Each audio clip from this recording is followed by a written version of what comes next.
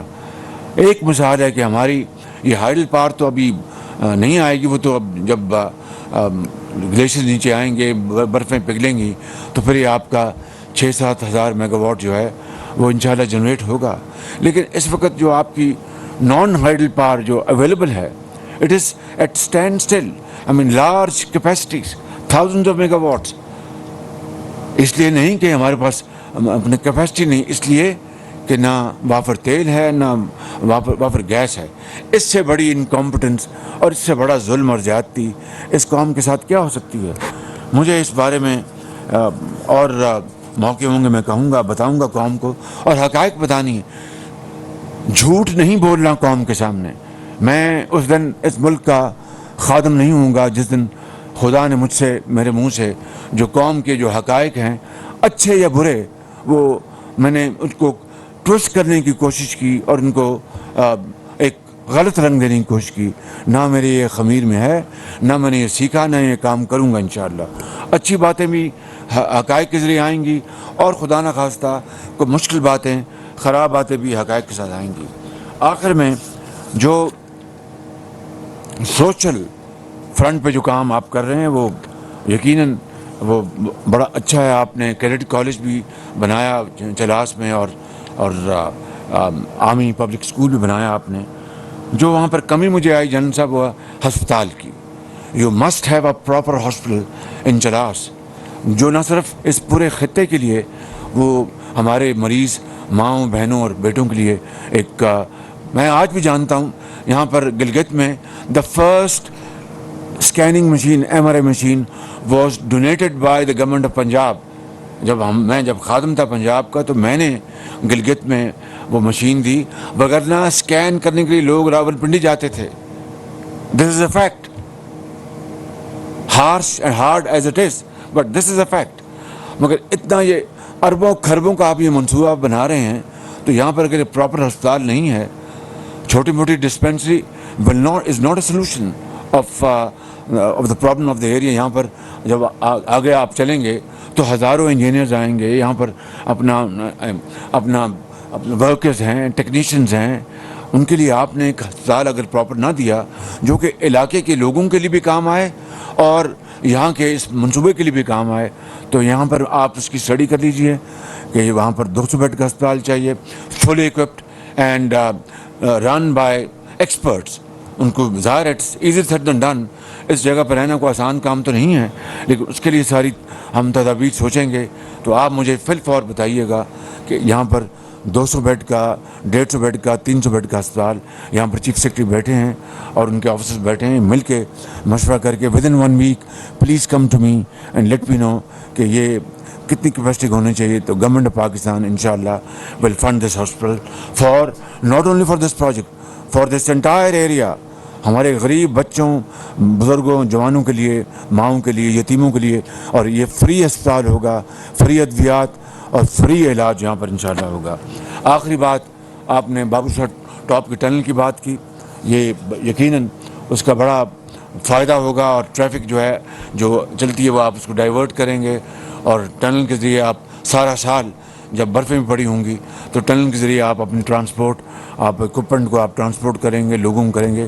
تو I think it's a very crucial project, and thank you very much for highlighting this important element of the entire paraphernalia. تو اس کے لیے میں in principle اعلان کرتا ہوں کہ ہم یہ ٹنل بنائیں گے. 12 کلومیٹر کی ہے, 13 کلومیٹر کی ہے. اس کے لیے آپ اسٹڈی تیار کریں.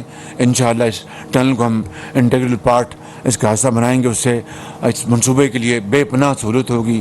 جو عام ٹریفک ہے وہ دوسرے راستے جائے گی اور جب سڑکیں بند ہوتی ہیں موسم میں وہ ٹنل کے ذریعے آپ آئیں گے تو I think this is very important crucial I think project. اس کو آپ انٹیگرل پارٹ اس کا حصہ بنائیں اور میں سمجھتا ہوں کہ اس کا بہت فائدہ ہوگا. ان الفاظ کے ساتھ میں آپ سب کا ایک مرتبہ پھر شکریہ ادا کرتا ہوں. جو جوان افسر یہاں پر سیکورٹی کے لیے مامور ہیں ان کا بھی, انجینئرس کا, کنسلٹنٹس کا, اور جو ٹیم ہے ممبرس وابڈا چیئرمین کے ساتھ, اور جو ہماری چیف سیکرٹری ہیں اور پولیس کے آئی جی ہیں اور ان کی team, I thank you all, thank you very مچ. یہاں پر ہمارے گلگت بلتستان کے ایک ممبر بھی بیٹھے ہیں اسمبلی کے, ان کا بھی شکریہ ادا کرتا ہوں for providing political support. God bless you. Pakistan زندہ باد. وزیر اعظم شہباز شریف اس وقت دیامر بھاشا ڈیم کے تعمیراتی کام کا جائزہ لینے کے لیے دورے پر موجود ہیں.